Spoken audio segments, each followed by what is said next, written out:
Yaxshimisiz do'stlar, men sizlarning 100 tuvan qilgan do'stinglar yandan bayon. Oldin qitim Ramchalanning olmashqim chiroyli degan kinosini so'zlagandan keyin bir qism pintozlar ayrim xat yozib, Ramchalanning kinolarini bundaq tushunsangiz qandoq bo'ladi? Ramchalanga hurmatsizlik bo'lmamdi deb menga norozilik bildirdi. O'ylab baxsam, haqiqatan to'g'ri gapkan. Ramchalan haqiqatan diyorimizning kinochiligiga cho'ng to'p qitayotgan, yoshlarimizning beshini silayotgan, elni suygan hurmatga sazovar, sizlarni har zaman qalbida yod etib turadigan iste'dodli yosh san'atkor tursa, uning kinosini bunda qiziqarliq tushunsa qandoqmi bo'ladi? Shunglashqa mushu bir qism nozik pintozlarning ko'nglini oyash uchun men bu qitim bizdan yiroq, ko'ngildan yiroq, so'z cho'chakdan xoli bo'lgan va hech qaysi mastallarni tonimaydigan Janubiy Hindistonning Tamil Nadu rayonidagi Mandaris shahrining sanoat rayonining cho'lponlar shovchusida cho'ng bo'lgan dangliq artist, ya'ni shu Ramchalanning hikoyasini so'zlamoqchi. Kinoning boshlanishi bilan ikki fizika o'tdek ishtiyoqi bor bola Galining chuyintib tajribasini isbotlash uchun o'xshash egizlikdan ikki odam tang sakrisa, qiz bola boshda yag'ishamdi yoki o'g'il bolami degan tajribani ishlayotdi. Darvaqa Galining yakuni to'g'ri bo'lib, bu ikkisi tangli yag'i tushib, men degan erkakni yer qo'yniga oldingsan deb fizik uchun o'zini qurbon qildi. Anim bo'lsa, ularning to'kpisi yerda qolmagan edi. Oradan 400 yil o'tgandan keyin shularning seppagan uli bilan bir turkum fizikini qo'ngning qirg'ilmaydigan yoshlar bu yerda yetishib chiqqan edi. Mana bugungi kun kelganda, bu yerning havosi sal turaqsiz bo'lib, ba'zi kunlari yomg'ir yog'sa, ba'zi kunlari osmondan moto yog'adi. Mana bu o'maygancha o'ynayman deb tirishib ketib olgan Pasha ismli bu qiz Amerikadagi surat va hissiyotning Hindistondagi sho'ba hissiyoti bo'lib, sal qardab qolganligini hisob qolmaganda xili qamlashtirib o'tadi. Yana bir tarafda bo'lsa, o'zini bosh personaj deb o'ylab qolgan bir qaron yigit yer sharining tortish kuchiga jang e'lon qilib o'tadi. Noyda afsus, u bichora tabiatning g'azabiga uchrab ketib qoldi. O'tamidi-ku, katallikda u. Bizning ma yerlik o'g'av so'ydab ketadi. Mana bu shaxmat taxtasiga o'ltirib olib, diyaga tegmay qolgan gigant yigitning ismi Xosha bo'lib, motosining yomonligidan hatto ba'zi vaqtda o'zimi yetisholmay qoladi. Mana Xosha o'ngishli qoldi, musobaqada chempion bo'ldi. Biroq Pasha bo'lsin mukofotning pulini berishga chidamay kechib ketadi. Xosha Pashaning keyindan Masha bo'lib qo'qlab ketadi. Ammo Pashami bo'sh Pasha emas. Shu zaman Hankokga o'zgarib, o'ziga qarg'an yigitlarni toshqa aylantirib ketadi. Lekin boshqalar xotirjam qatqini bilan bizning Xoshadek haqda ilishib balla qandami qatalsin. Darvaqa u yerilib qo'pib 2 dasta pulni yeb oladi. Bari yo'q 50 ko'yni ilish uchun 2 soat naynaqchigan Xosha oxiri pulni yilib, yomg'ir yaqqan bir kuni og'insi bilan Xogo yig'ilib ketib boradi. Burungi mobitim bo'lsin bo'pti. Orib ketganga meni olma shu. Rang bizning pulni so'ramsa ya. Pul emasmi rang bizning puli? Shundaqda sho'prusta. Men uni bilmadim qarang. Uning bilan men qarim yo'q fikam. Ele mak kraning pulni naqli bersang bo'ldi. Gapingdan qarsam sal chingnas taqib tursajimi? Dal mushaqda jiroqdan bir qizning mashin to'ravotganligini ko'rgan Xosha, "Mana qiz bolani evasam, kraning yerimini ko'tarib berdigan bo'ldi-da" deb qo'lni chiqarganda, o'ylamagan yerdan ikkisining orasida zarat paydo bo'lib, yuraklari o'ynab ketib, "Ey, mo'sh qizning menga ko'ngli bormi?" deb kayindan qo'g'lab bormoqchi bo'ladi. "Adash, makencha tushimdi ko'rgan jumoy. Bir chaqda tushimdi ko'rgan adash. Ya pulni to'lamay qachayda otamsa adash? Ya adash, o'zing to'laydi." Xosha yugurib u qizning kayindan mangdi. Lekin o'ylamagan yerdan yomg'irda u qizning kirimi to'kilib, bir damda to'niqsiz bo'lib ketgan edi. "Efendim, siz birsinizda otamsiz? Hayotim mishada uchiq bir oq gansar kiygan bir qizni ko'rdingizmi? Shinsaysa otdek bir qiz bola. Yosh bolalarni jiq qo'yib ketgan bu qarish shiping pobaykining ichiga oq gansarni kiyib olgan qiz ko'rdi xongbov so'rab qaytirib bermagan zapas chaqtirimning bir emas-tu, ha?" deb andish qilib, o'zini oshkorlamay, siz izdigan u gansar kiygan qizni ayada bir ko'rgan, mayada bir ko'rgan deb Xoshani bir chatdan paypoq qilg'ash, bir chatdan uningdan bira ilish bor yo'qligini jazmlashtirmoqchi bo'ladi. Dal bu paytda shaharning yana bir tarafida o'zgacha kiyingan ajoyib Sapra Xilla ismli bir bola bo'lib, o'zining qal'asining jonshosidan toza rozi bo'lmay, O'narvani doprisqa tortadi. "Xapama aka, rejma. Tulyab tugab ketib qoldi. Shu tomni sug'imi qaldim. Monimo mavo. Okango mana qizil tulyab, ha? Bop salovat ketivavkam. Shaqqingni kayningdan etib beray." degandek, bu lavuzda turadigan Xilla apandim shaqqini kaynidan darhol etib berdi. Buningdan shuni bilib olamizki, ba'zi bir vaqtlarda shu pizovay haqiqatan muhim edi. Ishlarni pokiz tutish uchun ayni vaqtda bu Hunarvanni o'ziga tanishtirgan tog'sini joylab o'tmoqchi bo'ladi. Lekin bu chaqda qo'zalay deb turishiga tog'sining qizi Vendani uchirtib qoladi. "Ha, bek chiroyli ya to'za. İçilib qapti şavduza. to'qmon qizjaqsiz mandan men bo'rasiz shavtuza ganjoning xilili kayni kirib ketgan xilla tog'isining bir qo'shiq qindan kechib dadisi bilan to'y ishini maslahatlashmoqchi bo'ladi yaxshi o'ylabsa bo'lam biroq hozir bir qism qizlarchi cho'nglarni xolab ketmaydi mushu masalani hal qilsanglar ish bitadimi u gapni anglagan xilla dadisining gapini to'g'ri ko'rib bu masalani tüp yiltizdan hal qilib yetadi hamda tog'isiga bechora ko'rinib munosabatni yaxshilamoqchi bo'ldi lekin bizning vinda bo'lsa texicha xoshani ahmoq qilib yuradi Geyvige一个东西，geyvige gay的话说 gay 呢，不 gay 的话说不 gay。 Nemini berdin, nemini? Voy, yiliq oq qansar kiygan qizning nomerini-chi? Voy, bosh odamni ko'rdingizmi? Endi uning biron muhabbatlari yo'q shu. Shularni yasib etsangiz-chi, men berman. Darvaqa berman degan gap og'zidan chiqib bo'lishiga, xosha men beshingni yeriman deb bu 5 tavban prado haydab olgan bolalarni dumbalab urib ketadi. Klublarda tugmadak ishlarga yigitlarni urush qilib qo'yib o'yan ko'rdigan qizlardek vinda ularni ajratish uyoq tursin, ammo "Voy, opam" deb qo'ymay, bu ishlardan o'zirinib, go'shda qarab turadi. Mo'shinchilik jiq ishlar bo'lib ketgan bo'lsa-mu, vinda texicha xoshaga haqiqiy ahvolni aytmay, davomli ahmoq qilmoqchi bo'ladi. Yana bir tarafda bo'lsa, urug' tuqqanlar bilan azaldan aralashmay, hamda to'yga qo'pqanda aralashib, o'zining navir-singlisi vinda ko'yab qolgan xilla bu qiz bilan mijozim kelishamdi yo'q deb, yerlik ramchining iniq keldi. Balam. Manda qarab baqsam, sen jinni o'zi ekansan. U qiz shuni yuzoga ajoyib kelisizlar. Lekin mana. Sal qasmoqchilar ekansan.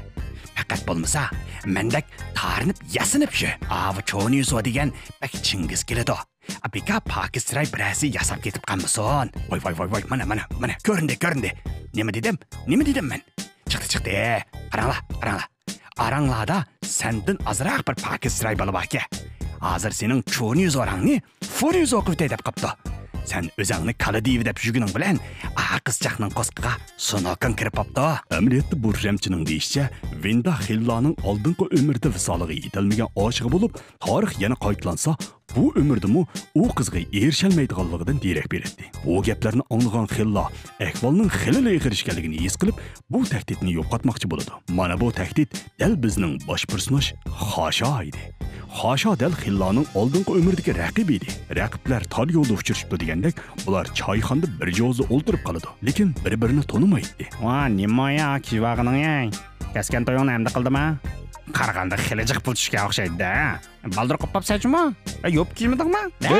Xoshaning bu chaqchaqlari terikib jeli bo'layotgan Xillaga faqatla tetimadi. Chunki u butun zehni bilan ramchi etgan tahdidni izlayotdi. Lekin jiroq desa olamning o'chiti, yaqin desa Bombayning do'xmishi degandek, bu tahdid ko'z oldida Vinda bilan telefonda parangchib apoq-chapoq bo'lib ketib boradi. Uning asli o'zining muhabbat yo'lidagi raqibi ekanligini bayqab qolgan Xilla, "Voda ayching payziva, nida xo'men nayziba" deb qattiq ishonch bilan nayizdan birini etib, aslida to'saq bo'lgan qatnashni polasholga tushirib qo'ydi. O'sha asnoda ot bilan chepishib o'ynayotgan Xosha charchab ketib otning ustiga minib olish bilan tang jiroqdan kelgan bir sari Xoshaning yuziga chaplashdi.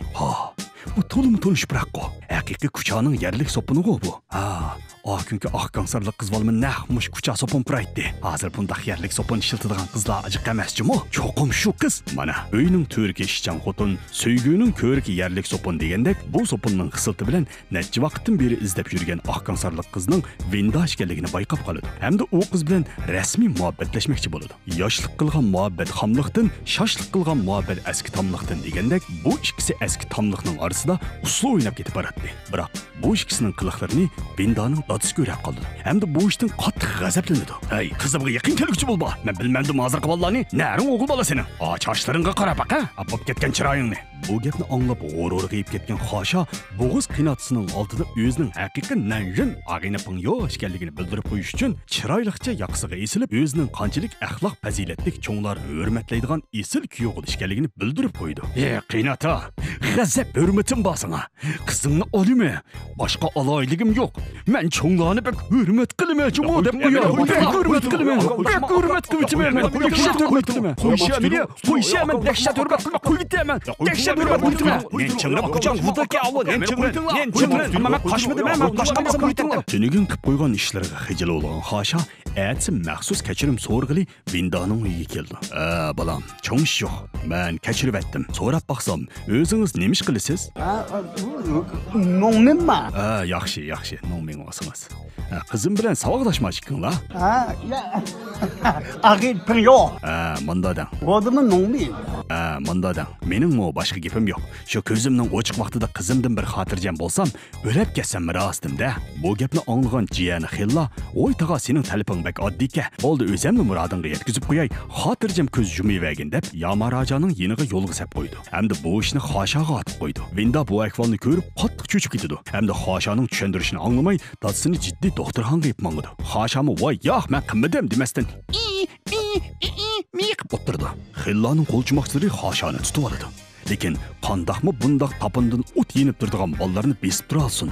Qiynatsының doktorxonaga vaqtida berib qutulib kelishidan ansirab ketgan Xosha tapınimdan yanıdı chaqmoq bir mush qo'ysam yatidi ahmoq deb qo'lchumoqchilarning hammani joylab tik ucharga yetish olmoqchi bo'ladi. Bu tik ucharmo Xoshaga moslashib, yantu ucharga o'zgarib, Xoshaning eslib chiqib olishiga fursat yaratib berdi. Shuncha egizlikda midirmay mustahkam turgan Xosha muhabbatining qo'li tegib bo'lg'icha erib ketib, aeroplandan tushib ketdi. Hamda mushu tushgunicha xiyoli 400 yil burungi yiliqi bahobali taraq qildirib chala tashlab ketgan Hindistonning podshohlik davriga berib qoldi. 400 yilning oldida bu xonadonlikda Xosha intayin kuchdan ko'ra bir palvon bo'lib, o'kizdek bo'lg'achqa kishilar uni Kala deb chaqiratdi.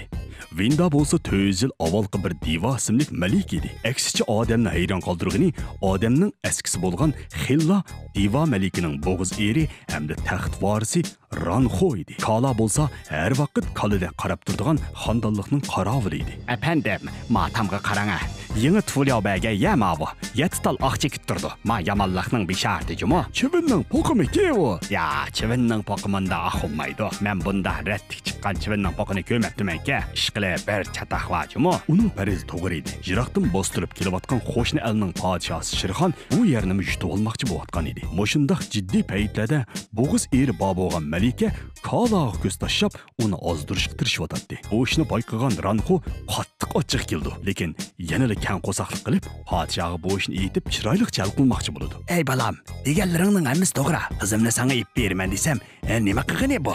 Lekin musha zamonning ballari taza gap anglamaydigan bo'lib ketdi. Shu 4 yildan keyingi ballar yaxshi gap anglaydigan bo'lib chiqamiki deymi? Qanday qilay deysan o'zing? Birga bir otimi, tutib olsam, xotinni olaman, taxtni olaman. Burundan tortib er kishining jidilni ko'rishga amroq bo'lgan bu malika bu gapni anglab, shu zaman bu fikrga qo'shildi. Musobaqa boshlanishi bilan bular otni choptirib, sho'r tuz arshonning ustida oyat mamatliq bir jangni elib boradi. Shu orliqda so'qqa yishib ketgan ba'zi bolalar to'yning oldida bir arshonga uchib chiqay deb qumarshonni ko'rib kelib o'zini otidi. Ranxo bo'lsa, Kalaning angizi yishib ketganini ko'rib, "Senda cho'qim revmatizm bor" deb bir tipik bilan uni qumga ko'mab qo'ydi. Lekin xotin muyimmi, revmatizmmi? Kala shu zaman qaddini ruslab,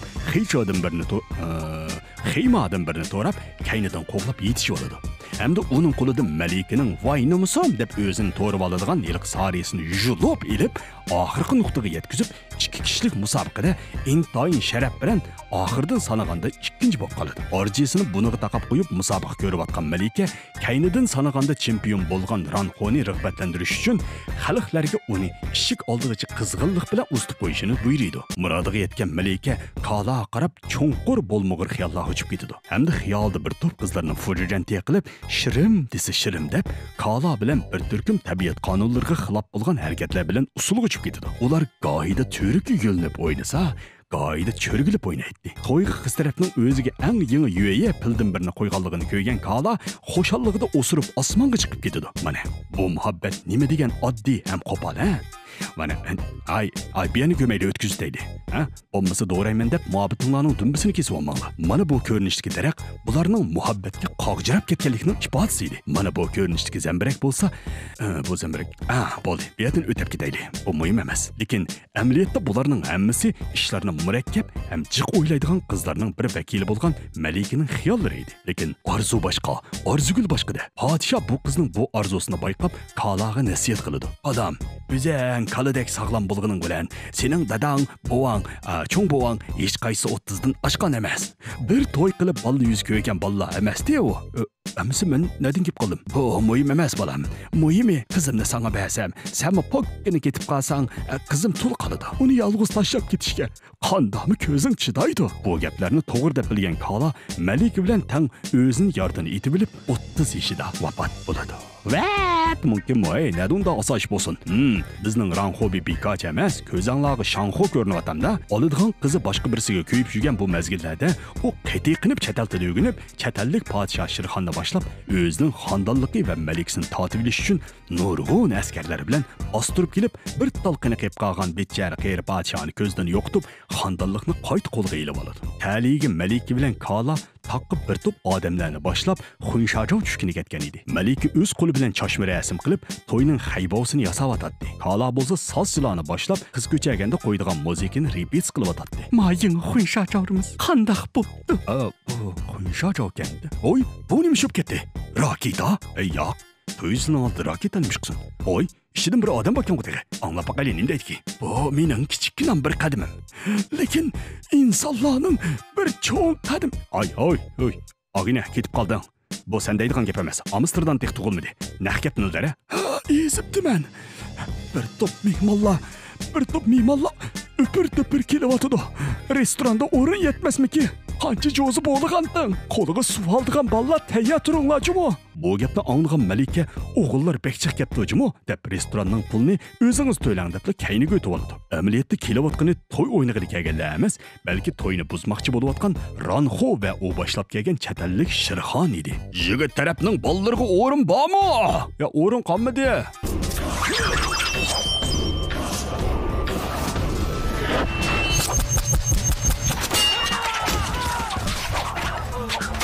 Hem de o'rin chiqamdi. Bundaq mehmonlarning qizg'in kayfiyatda kelayotganligini ko'rgan Kala mehmonlarning oldiga yugurib chiqdi. Hem de o'z qo'li bilan ularni birdan tuvanga boshlaydi. Bo'lisha, oldirayma. Ma to'yni buz bo'lib, yana 2-3 yava bardigan. Tuman ming lashkari bilan kelgan Shirxon Kalaning mundaq ug'ini tutsa, kashti yolg'iz qaytib qilishdan ansirab, o'zining texmi jiq qo'shunlarini oldiga minishga buyurdi. Bu orliqda Malikaning qo'sqa ichib, qattiq chon-chon yegisiga bitib qoladi. Kalaning ko'ziga mushundaqli qarishi bilan Kala şu zaman çön-çöndün birini Malikaning oldiga tayyor qilib berdi. O'zining odamlarining kayni-kaynidan devshan bo'lib ketib qolganligini ko'rgan Shirxon, "Mana maguy jungludusi bo'ladi-ku, yana birdam turdigan bo'lsa tönmey o'ktamdoq nima?" deydi. "Polvon, men sendan hargiz qo'rqmayman. Sen yomonkansan. Lekin shu tizim sal og'riyotidu. Mening havosi menga sal so'q keldi. Sen haqiqatan azmatkansan. Men qaytqashtiray. Boshqa kuni ayrim ichishamiz, ha? Buning gapi tugmay turib, Ranxo, sen menga taxtni ib berman deb va'da qilgan-ku, bazafaka. Endi nima qilganing bu?" deb norozilik bildirdi. O'zi yo'g'an gapi o'zdimi yo'g'an, lekin gapi hech kimga o'tkazolmaydigan Shirxon shu ochchig'ida yangidan balasiga olgan o'yinchi xanjarini igib tashlab, o'zining kuchtingirligini ko'rsatib, "Oldi, men bu ishga aralashmay, baribir chala o'lak bo'lay deb qoldinglar. Qog'inni amsi o'zing bir taraf qil" deb maydonni Ranxo'ga tashlab berdi. "Beshim tinim dili bo'lsa, ikkinglarni murodinglarga yetkazmayman. Bu ishning bosh oyqini bir o'rish kerak." Bu gapni anglagan Kala, amsi ishni hal qilish oson-ku deb Ranxo'ning beshi bilan oyog'ini orib qo'ydi. Bu chaqda oldirab tamoqni yeb, Chön-Chönshangning ziqini diqqatsizlik bilan tiqib olgan Malika qonsirab yorning yinda engrab yotadi. Hamda hayotining oxirida Kalaga bo'lgan muhabbatini yana bir qitim izhor qiladi. Hamda sizni tuvanda saqlayman debla pastga cho'ni chiqib ketadi. Umrda qiz bolaning qo'lining uchini tutib baxmagan Kala o'lishdan burun bo'lsa bir qo'lining uchini tutib olaychi deb kaynidan qo'g'lab uchib tushib Eliqi keynoning bejidagi qiz bola boldir tushamdi ya o'g'il bolami degan tajribani mana mushundaq ishlaydi. Shundaq qilib, bir chaqda tikuchardan tushib ketib olgan Xosha bir go'betanning o'ttirsidagi xaq tukurib qo'ygan bir ko'lchak suvga tushib ketib, jini omon qoladi. Taliga uni to'yizning oldidami ganjinglik qilib, hozirmi g'azab ganjing bo'lgan Shirxon qutuldirib oladi. Lekin Xosha o'shini bilmay yotadi. Shuncha doğru ba'zi asli kelmagan bu yigit bir qiz bolaning naynaqshig'iniga shu zamon o'rindan tik turib usul o'ynab ketadi. Mana qizlarga doğrudur yigitning dili, yigitga doğrudur naynaqning bili degandek, chala o'lak yotgan Xasha jallanib shava-shavaga tushib o'ynab ketadi. Qaytadan jallangan Xasha Vindani bu suiqasdlardan qutuldirgani izlab keladi. U 400 yilning oldida yetalmagan murodiga bu umrda yetalamdi. Ishqi o'tida kuyayotgan Vinda mushundaqla tashlab ketalamdi. Xasha 30 yoshning uyquga o'talamdi. Yandan bayanning pintozlari bekaliq ko'ralamdi. Azarak kompyuter yaxshiroq o'yinlarni so'ralamdi. Bizning mahallagi kalalar yana mo'ralamdi. Mushlarning hammasini bilmoqchi bo'lsangiz, mushu kinoni o'zingiz bir yerlardan tepib ko'rasiz.